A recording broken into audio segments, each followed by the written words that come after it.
最初にいつその種子を作った？わかりますか？わかりますか？種子をいつ作った？最初に。わかんないね。私も全然知らなかった。第二戦争の後、食べ物あんまりなかった。覚えてる？それまで、多分聞きました。私、日本住んでなかったから、それ聞きました。そして農家さん、お米、麦、大豆、それ種です。そして、毎年種取った、そして食べてる。それ問題はね、誰の議員さん考えたら、もし農家さん種全部食べたら国も種なくなる。そしてやっぱり種大事。フードセキュリティ、もし種なくなったら食べ物作れないです。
これ在来種トマトですね。へえ、色がすごく綺麗です。この向き切ったらもっと綺麗になる。へえ。Should try that. This way there's not as much juice comes out. Kind of this way. なんていう名前なんですか？ Striped German. Striped German。フルーツみたい。パイナップルトマトって呼んでる人もいる。So this is another example of a tomato variety that was brought to the States by Europeans. And it doesn't have a commercial value. Oh, why not? Because it can't. Seed breeders in the States, vegetable breeders, top priority for vegetable breeding is shippability. Oh, I see. Okay. So you have to make hard vegetables so that will survive a long truckload. Truck ride. それでこの形がもういろいろなの、ユニークなの。だから1個いくらとかでも売れないし、売りづらい。売りづらい。ここでしか食べられない。すっげえ美味しそう。ぐちぐち。But for small scale farmers, the priority is taste. Taste is about the third priority for American vegetable breeders. 自分が食べたいから作ってんだよね、これをね。そうか。Our farm goes all the way up to the forest up there. Okay. We could take a look at some of our natane fields and rice fields. And Yeah.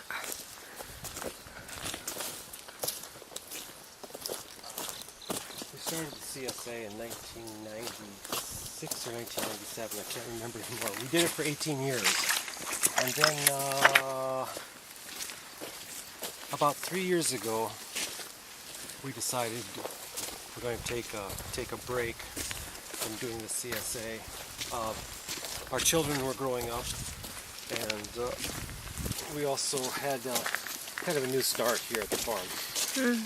CSA, what we did is we worked together with city people to provide good, healthy food for people at a fair price so that we could afford to take care of the land and make a living by farming. And this kind of relationship, developed over time. And we started out in the early years, 1996, 97, with about 25 members. And that number grew to about 90 families at the end. And it was a relationship that was built on trust. People sent us their money in the springtime, and then we provided them with weekly deliveries of vegetables, that were grown in season. And we also provided rice and eggs and miso that we made here on the farm for people if they wanted it. So it was, of course, there's an economic component to it. In our present society, we need some kind of money in order to live. Yeah. But it was also a relationship of trust, in the sense that we were working together for a bigger purpose. Thinking about the possibility of creating an economy in which people could actually care for one another, and we can also work together, have a sense of partnership in caring for land, providing young people with a connection to place. That's something that's being undermined by the industrial economy.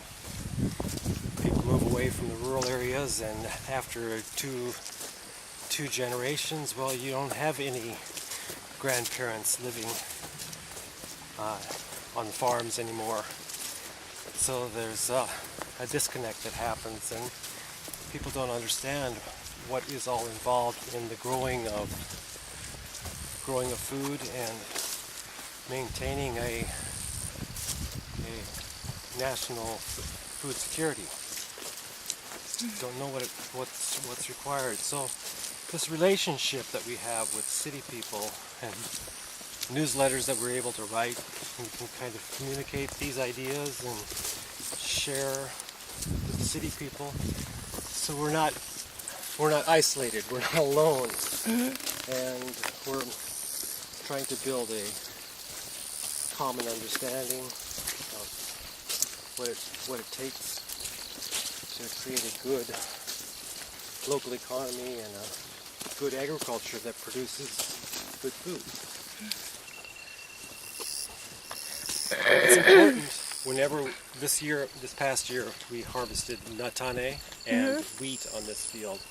Here. As soon as we were done harvesting on this green field here, as soon as we were done harvesting, we planted a cover crop of oats here.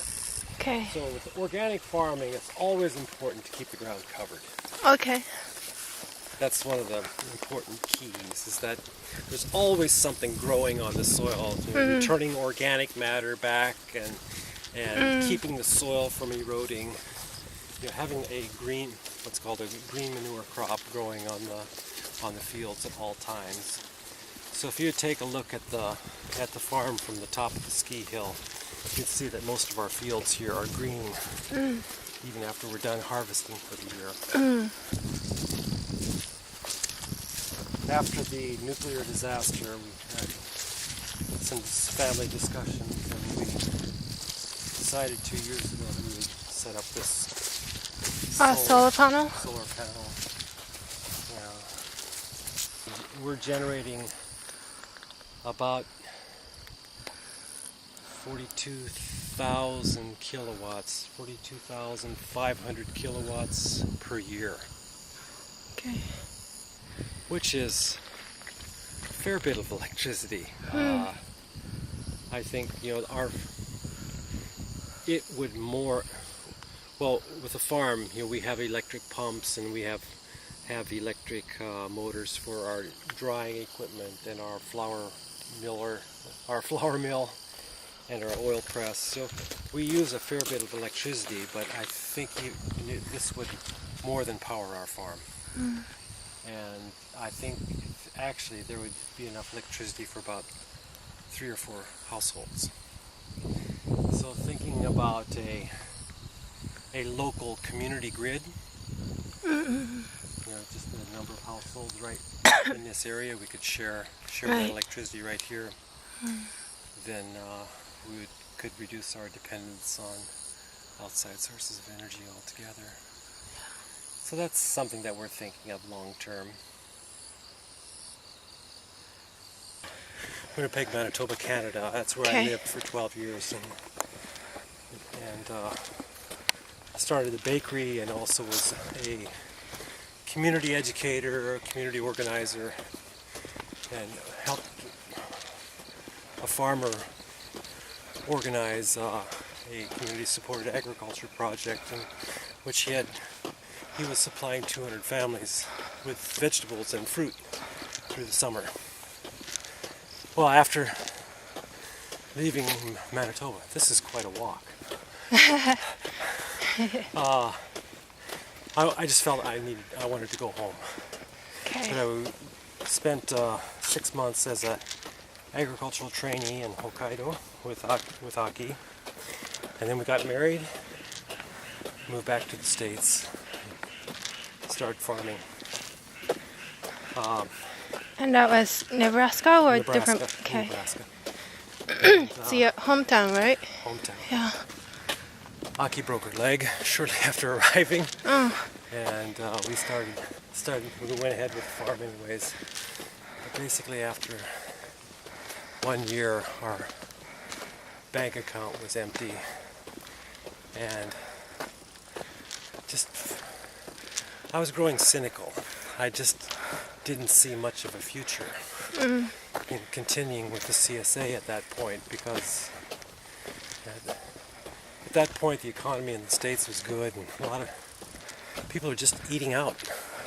There's very little food being eaten at home, and the variety of vegetables that people in Nebraska eat is pretty limited, so I wasn't sure what kind of future there would be for a CSA at that particular point. But it was the first CSA in Nebraska. And after we left, you know, we came back to Hokkaido, and because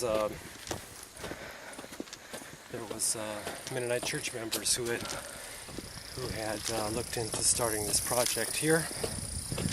We thought cooperating together with other people in the community would be a good way to farm, a good way to live. So we came back to Hokkaido to help get this project started, thinking that we'll give it 5 years, maybe 10, and then we'll think about what the next step is after that. Well, after the boys were born and I started going to school here, and just decided that I'm going to stay. This is going to be home. I know I grew up in a community in which I felt that my parents and grandparents had lived there forever. They hadn't, you know, obviously, but Yeah. that was the sense that I had. There was this stability that no matter what I do, I can always go home. If families are always moving around every few years, and Yeah. you know, there's just this mixed up sense, you know, where do I belong? Where's my home? And I knew how important that was for me, so I wanted my boys to have that kind of experience as well. And you have 4 kids. 4 boys. Yeah. 4 boys. Yeah. And the youngest is him, Toch. Toshiharu. Toshiharu. Yeah, he was born at home. I delivered him. Wow. Wow. He took his first breath in my hands.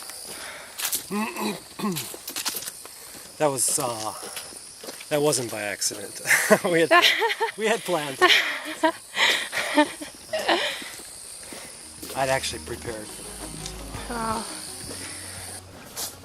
Look, we're here already. Almost. So many dragonflies. Yeah, August.